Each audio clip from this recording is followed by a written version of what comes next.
Hello friends, जय हिंद। और आप लोग कैसे हैं? उम्मीद करता हूं कि आप लोग ठीक ही होंगे। आज मैं फिर से आप लोगों के लिए यूपी कांस्टेबल और दिल्ली पुलिस और यूपी पेट और एसएससी एमटीएस से जुड़े महत्वपूर्ण सामान्य ज्ञान के 25 प्रश्न लेकर आया हूं।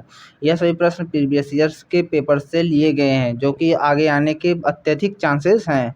तो हम चलिए शुरू करते हैं अपने पहले प्रश्न के साथ। हमारा पहला प्रश्न होगा, थाने का भार साधक अधिकारी के अनुसार होता है। आपको बताना है, मैं 5 सेकंड का समय देता हूं कि इसमें थाने का भार साधक अधिकारी कौन होता है। तो इसका सही जवाब हो जाएगा ऑप्शन नंबर ए, कौन? उपनिरीक्षक। उपनिरीक्षक होता है, थाने का भार साधक अधिकारी होता है। हमारा अगला प्रश्न है, मध्यकाल में उत्तर प्रदेश की प्रमुख चित्रकला शैली थी। आपको बताना है कि मध्यकाल में उत्तर प्रदेश की प्रमुख चित्रकला शैली कौन थी। तो इसका सही जवाब हो जाएगा ऑप्शन नंबर डी, मुगल। कौन? मुगल चित्रकला शैली। मध्यकाल में उत्तर प्रदेश की प्रमुख चित्रकला शैली मुगल शैली थी। अपना अगला प्रश्न देखते हैं, कार्तिक एक लोक नृत्य है। आपको बताना है कि कार्तिक उत्तर प्रदेश के किस क्षेत्र का एक लोक नृत्य है। तो इसका सही जवाब हो जाएगा ऑप्शन नंबर ए, बुंदेलखंड। कहाँ का है? बुंदेलखंड का है।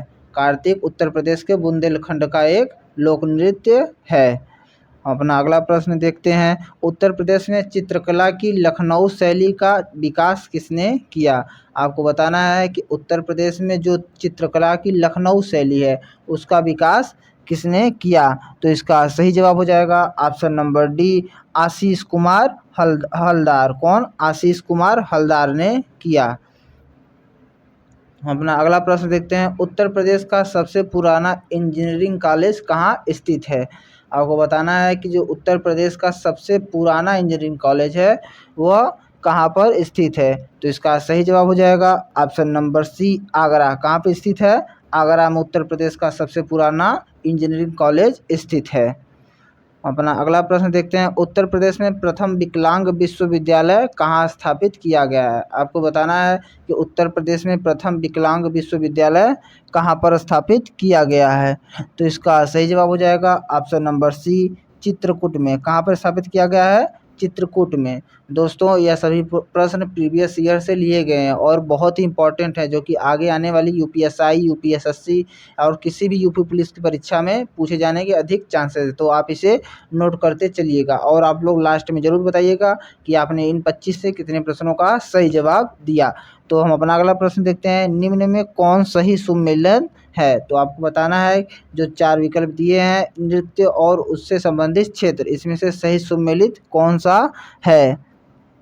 तो इसका सही जवाब हो जाएगा option number B, Buxa. Buxa कहाँ का है? बिजनौर का लोक नृत्य है। अपना अगला देखते हैं, निम्न में कौन हरित गृह का ज़्यादा असर डालता है। आपको बताना है कि निम्न 4 विकल्पों में से कौन सी गैस हरित गृह प्रभाव पर सबसे ज़्यादा असर डालती है। तो इसका सही जवाब हो जाएगा option number B. Option number B क्या है? Carbon monoxide. कार्बन मोनोऑक्साइड हरित गृह पर सबसे ज़्यादा प्रभाव डालती है। अपना अगला प्रश्न देखते हैं, रक्त किस प्रकार का ऊतक है। आप लोगों को बताना है, जो हमारे शरीर में रक्त बहता है वह किस प्रकार का ऊतक है। तो इसका सही जवाब हो जाएगा ऑप्शन नंबर बी, संयोजी ऊतक। रक्त कैसा ऊतक है? रक्त एक संयोजी ऊतक है। हमारा अगला प्रश्न है, गोल किस प्रसिद्ध भारतीय हॉकी खिलाड़ी की आत्मकथा है। आपको बताना है, जो गोल वह किस प्रसिद्ध भारतीय हॉकी खिलाड़ी की आत्मकथा है। तो इसका सही जवाब हो जाएगा option number A, major Dhyanchandra. Major Dhyanchandra. बता दें दोस्तों, इन्हें हॉकी का जादूगर भी कहा जाता था। क्या? जादूगर। इन्हीं के जन्मदिन पर भारत में अंतर्राष्ट्रीय खेल दिवस मनाया जाता है। और अगला प्रश्न है, निम्न में कौन लोकसभा के कार्यवाही में भाग ले सकता है परंतु मत देने का अधिकार नहीं रखता। आपको बताना है, इन 4 विकल्पों में से कौन है जो लोकसभा की कार्यवाही में भाग तो ले सकता है लेकिन मत देने का अधिकार नहीं रखता। तो इसका सही जवाब हो जाएगा ऑप्शन नंबर ए, महान्यायवादी। कौन है? महान्यायवादी है, जो कि लोकसभा की कार्यवाही में भाग तो ले सकता है परंतु उसमें अपना मत नहीं दे सकता है। हमारा अगला प्रश्न होगा, किस अनुच्छेद में राज्य के नीति निर्देशक तत्वों का उल्लेख है? आपको बताना है कि जो राज्य के नीति निर्देशक तत्व हैं वह किस अनुच्छेद में उल्लेखित हैं। तो इसका सही जवाब हो जाएगा ऑप्शन नंबर सी, अनुच्छेद 36 से 51। अनुच्छेद 36 से 51 के बीच में जो है राज्य के नीति निर्देशक तत्व उल्लेखित किए गए हैं। हम अपना अगला प्रश्न देखते हैं, भारतीय संविधान के किस अनुच्छेद में संशोधन का अधिकार है? आपको बताना है जो भारतीय संविधान के किस अनुच्छेद में संशोधन का अधिकार है।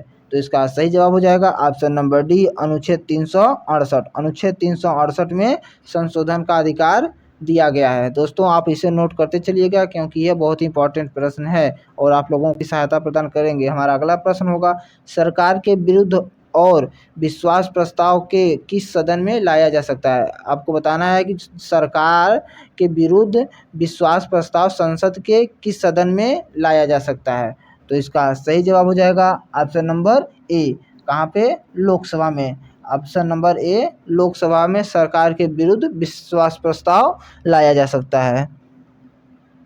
अपना अगला प्रश्न देखते हैं, भारत की राष्ट्रीय आय में सर्वाधिक योगदान किसका है?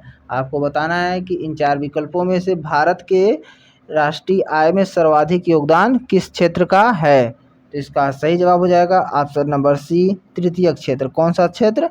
तृतीयक क्षेत्र का सबसे अधिक योगदान है। अगला प्रश्न देखते हैं, भारत में हरित क्रांति की शुरुआत हुई। आपको बताना है कि जो भारत में हरित क्रांति की शुरुआत कब हुई थी। तो इसका सही जवाब हो जाएगा ऑप्शन नंबर सी, 1966 से 67 के बीच। कब हुई थी? 1966 से 67 के बीच।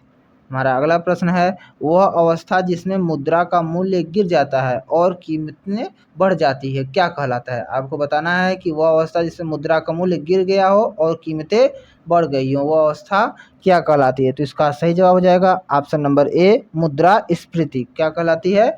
मुद्रास्फीति कहलाती है। हमारा अगला प्रश्न है, मैकमोहन रेखा किन 2 देशों को अलग करता है? आपको बताना है कि मैकमोहन जो रेखा है वह किन 2 देशों के बीच है। तो इसका सही जवाब हो जाएगा ऑप्शन नंबर सी, चीन और भारत के बीच। किसके बीच है? चीन और भारत के बीच। हमारा अगला प्रश्न होगा, संसार में सबसे व्यस्त और सबसे महत्वपूर्ण समुद्री मार्ग है। आपको बताना है इन 4 मार्गों में से कौन सा मार्ग सबसे व्यस्त और सबसे महत्वपूर्ण मार्ग है। तो इसका सही जवाब हो जाएगा ऑप्शन नंबर बी, उत्तरी अटलांटिक समुद्री मार्ग। कौन सा? उत्तरी अटलांटिक समुद्री मार्ग। अपना अगला प्रश्न देखते हैं, अक्टूबर और नवंबर के महीने में भारी वर्षा होती है। आपको बताना है कि अक्टूबर और नवंबर के महीने में भारी वर्षा किस क्षेत्र में होती है। तो इसका सही जवाब हो जाएगा ऑप्शन नंबर सी, कोरोमंडल तट पर। कोरोमंडल तट पे अक्टूबर और नवंबर के महीने में भारी वर्षा होती है। हमारा अगला प्रश्न होगा, सितार का जनक निम्न में से किसको समझा जाता है? आपको बताना है कि जो सितार है वाद्य यंत्र, उसका जनक निम्न में से किसको समझा जाता है। तो इसका सही जवाब हो जाएगा ऑप्शन नंबर सी, कौन है?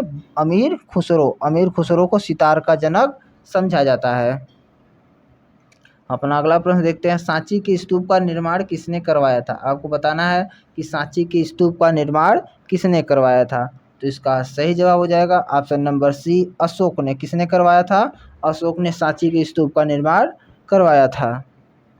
हमारा अगला प्रश्न होगा, महात्मा बुद्ध के गृह त्याग को बौद्ध धर्म में क्या कहा जाता है? आपको बताना है कि महात्मा बुद्ध के गृह त्याग को बौद्ध धर्म में, किसमें? धर्म में क्या कहा जाता है। तो उसको क्या कहा जाता है? महाधर्मचक्र प्रवर्तन। महाधर्मचक्र प्रवर्तन कहा जाता है। अपना अगला प्रश्न देखते हैं, गुप्तकालीन नवरत्न किस शासक के दरबार में थे? आपको बताना है जो गुप्त काल में नवरत्न निवास करते थे वह किस शासक के दरबार में थे। तो इसका सही जवाब हो जाएगा ऑप्शन नंबर डी, चंद्रगुप्त द्वितीय। कौन? चंद्रगुप्त द्वितीय के दरबार में नवरत्न निवास करते थे। हमारा अगला और अंतिम प्रश्न है, देखते हैं इसको, महात्मा गांधी ने करो या मरो का नारा किस आंदोलन के समय दिया था? आपको बताना है कि महात्मा गांधी ने करो या मरो का नारा किस आंदोलन के समय दिया था। तो इसका सही जवाब हो जाएगा ऑप्शन नंबर डी, भारत छोड़ो आंदोलन के समय। किस समय? भारत छोड़ो आंदोलन के समय महात्मा गांधी ने करो या मरो का नारा दिया था। दोस्तों आप लोग ज़रूर बताइएगा कमेंट बॉक्स में कि आपने 25 में से कितने प्रश्नों का सही जवाब दिए और आप इस समय किस परीक्षा की तैयारी कर रहे हैं। फिर मिलते हैं अगले वीडियो में कुछ नए प्रश्नों के साथ। देखने के लिए धन्यवाद।